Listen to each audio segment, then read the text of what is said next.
Okay, so I just had someone ask me what the plan is for today, and it's someone who appreciates what I do in the abortion movement. And I said, what I'm doing today is going through this journal. I'm going through the post-abortive class I took, and I will be using this stuff. I'm going to be looking back at what I wrote and what my thoughts were. So, one of the things that I did write, and I am sharing this now, is that when I was by myself with this guy that I was with, like I said, wanted to break up with him. I was in my girlhood emotions. I was only, I think, yeah, I was 16 at the time, a naive 16. And I'm just thinking like 15 is when we started dating. I have no idea why I was allowed to date so young, except I know my father said she is not dating. She's too young. I mean, he didn't like me shaving, he didn't like me wearing makeup, nothing. So I wasn't allowed to do all these things. I know my cousin was like, I was very hairy as a kid.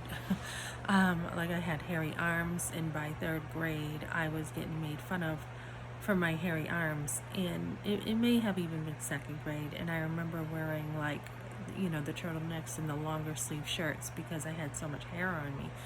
And kids can be so cruel. I got picked on a lot in school and became very self-conscious of myself.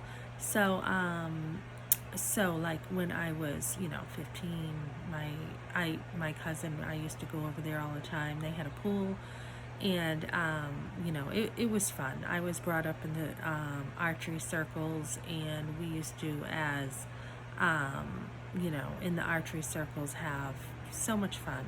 And one of the things we did is my cousins had the pool, so many times we had the pool parties over there. And I remember laying out on the deck with her, and she's like, "Oh my goodness, why didn't you shave your legs? You should know by now to shave your legs."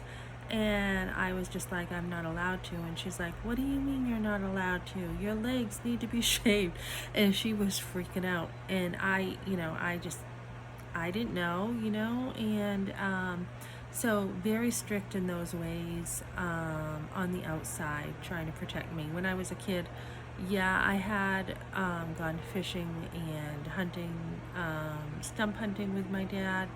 But as I got older, I think he didn't know how to handle a girl, and he wasn't really there for me later on. There was no real relationship. So the rules on the outside of my life were that where my mother, I did feel better where she came up and said, she can date, all her friends date, so she can date. And I felt a kind of comfort there, but yet looking back, that was way too young. And my mother is the one who brought me to the abortion clinic. So I think she felt like she's the one who probably should have heeded what my dad said and didn't. And he's the one who said no sex until you're married. And once he said this one time, and of course I thought he was old fashioned in my era, and my friends all talking about sex. And he did know what I was doing when I was dating my boyfriend. I had some marks on my leg just being in a car with a guy, and he said, "What is that on your legs?" And I told him, and it was kind of sarcastic the way I said it, and he had nothing to say.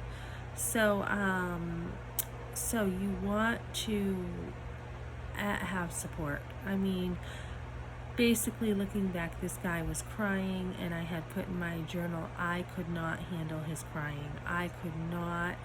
I was by myself, and no matter how good of a head a girl has on her shoulder, and I was told, you've got a good head on your shoulder, you know your stuff, you're gonna turn out well. And no matter how much a girl has her smarts about her, it can be really easy to get in a situation where a guy can be manipulating you, not only crying, and you don't have you don't have, a mother there to guide you through the dating stuff. I mean, there was no discussion about this. There was no talk about sex when I was growing up by my parents, except the birds and the bees once when I was in 6th grade, and I was totally grossed out. I was like, oh my goodness, that's disgusting, when I was told what would happen when the birds and the bees are made. So I wasn't ready for that in 6th grade. So anyways,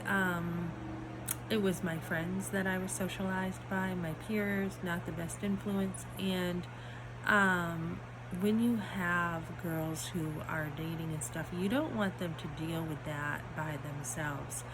And even me with my sons, it was, who is this person?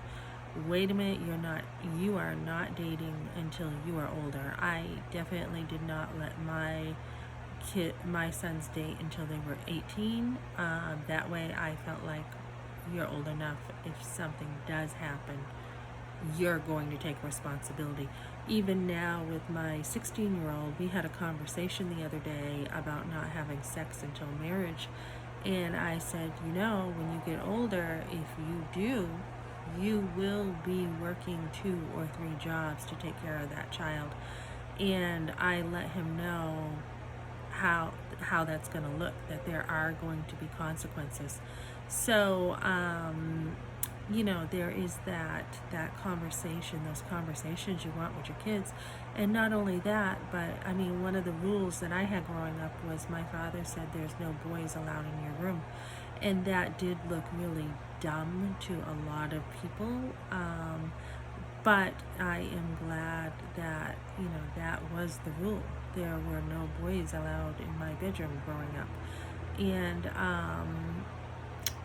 that's not always a rule others had, because when I was dating my husband, we were allowed to be alone in the home, and do whatever, and so you want your parents there. You want your parents. Parents need to be there for their kids. I don't know where they are with all these abortions.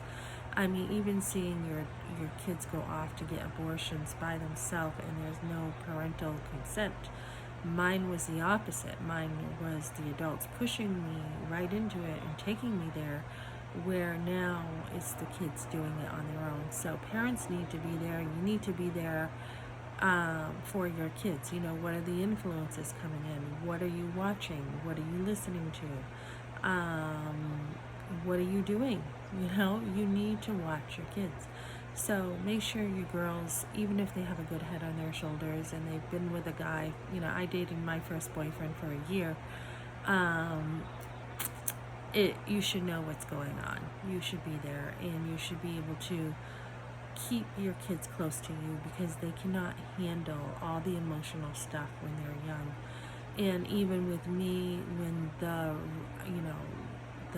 condom, I mean, I was brought up that fornication's okay. A lot of girls are brought up this way, especially with a family in the projects. That was my background.